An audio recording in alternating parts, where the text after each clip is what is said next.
Brought to you by NBC bearing, भारताची पहिली bearing उत्पादक। आज दुपारनंतर मी आमच्या तालुक्यातल्या अनेक गावांच्या शेतांमध्ये जाऊन आलो।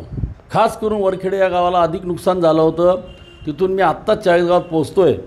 फार मोठ्या प्रमाणामध्ये त्या ठिकाणी कापूस, मका, केळी, ऊस या पिकांचं नुकसान झालं आहे। शेतामध्ये शेतकऱ्याच्या गुडघ्याबरोबर नाही, कमरेबरोबर तर काही ठिकाणी छातीबरोबर पाणी घुसलेलं आहे। शेतकरी उद्ध्वस्त झालेला आहे।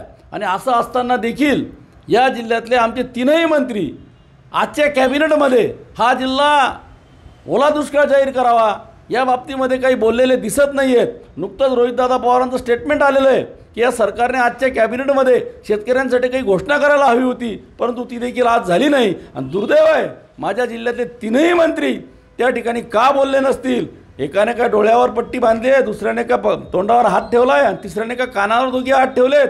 अशी परिस्थिती आज आमच्या तिन्ही मंत्र्यांची आहे। तिघांना शेतकरी पुत्र म्हणतात। माझी त्यांना विनंती आहे, तात्काळ ओला दुष्काळ जाहीर झालाच पाहिजे अशी घोषणा त्यांनी या ठिकाणी मुख्यमंत्र्यांना करायला लावावी, ते शेतकरी पुत्र असतील तर। असं माझं आव्हान या तिन्ही मंत्र्यांना आहे। प्रचंड शेतकरी ग्रासलेला आहे। 2 वर्षापासून त्या ठिकाणी 3 वर्षापासून कपाशीला भाव नाही। मका आता दारात येणार तोपर्यंत दर पडले तर पडले। आज शेती उद्ध्वस्त झालेली आहे। शेतकरी भयानक झालेला आहे। आणि अशा परिस्थितीमध्ये हे सरकार आंधळ आहे का योग्य वेळेची वाट पाहत आहे? कर्जमाफीचं गाजर दिलं, कर्जमाफी नाही आहे। योग्य वेळ, अरे ही झाली आहे योग्य वेळ। अतिवृष्टी झालेली आहे, 2 वर्षापासून भाव नाही आहेत। शेतकरी भयानक अवस्थेत आहे। आत्महत्येच्या मार्गाकडे शेतकरी ऑलरेडी जातोय आणि आता ते यातून कसा सावरेल? आजच्या कॅबिनेटमधून दिलासा पाहिजे होता, तोही नाही। तात्काळ ओला दुष्काळ जाहीर करावा, सरसगट पंचनामे व्हावे आणि तात्काळ शेतकऱ्याला मदत मिळावी, ही माझी या ठिकाणी प्रामुख्याने मागणी आहे। शेतकरी भयानक परिस्थिती आहे। कमरेबरोबर पाणी, छातीबरोबर पाण्यामध्ये पिकं त्या ठिकाणी पूर्णपणे त्या ठिकाणी बुडलेली आहेत। भयानक परिस्थिती आहे। 3 वर्षापासून शेतीमालाला भाव नाही आहे। मंत्री येऊन फक्त एखाद्याच्या शेतामध्ये जाऊन येतात, प्रसिद्धी घेऊन घेतात। माझा तिघही मंत्र्यांना, माझ्या जिल्ह्यातल्या जळगाव जिल्ह्यातल्या मंत्र्यांना सवाल आहे की तुम्ही तात्काळ आजच्या कॅबिनेटमध्ये घोषणा करून घ्यायला पाहिजे होती ओल्या दुष्काळाची, पण ती झाली नाही।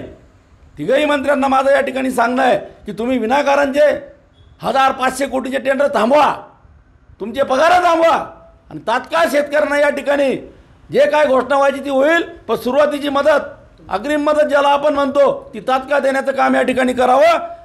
देवेंद्र फडणवीस साहेब म्हणतात योग्य वेळेची वाट पाहू कर्जमाफीला। मला हे म्हणायचं आहे, आत्महत्या तर होतातच आहे, आता काय सामूहिक आत्महत्येची वाट पाहत आहे का? हा माझा यांना सवाल आहे। अजितदादा साहेबांसोबत मी काम केलेलं आहे, आमचा पक्ष एकत्र असताना कणखर भूमिका असते दादांची शेतकऱ्याच्या बाबतीत, पण दादा गप्प आहेत। दादांचं ऐकलं जात नाही का? हा देखील मला या ठिकाणी शंका येते। निश्चितच दादासुद्धा तळमळ करत असतील, परंतु मला शंका आहे त्यांचं ऐकलं जात नाही आहे।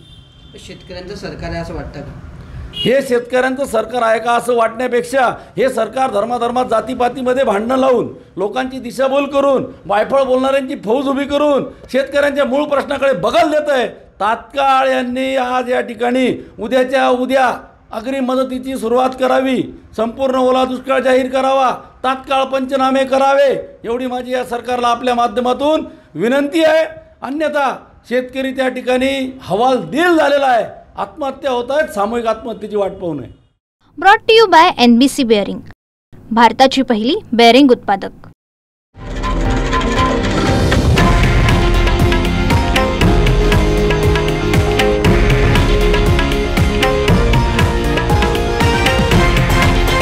हे आहे देशातील नंबर 1 न्यूज नेटवर्क आणि आपण पाहत आहात TV9 मराठी, एकमेव।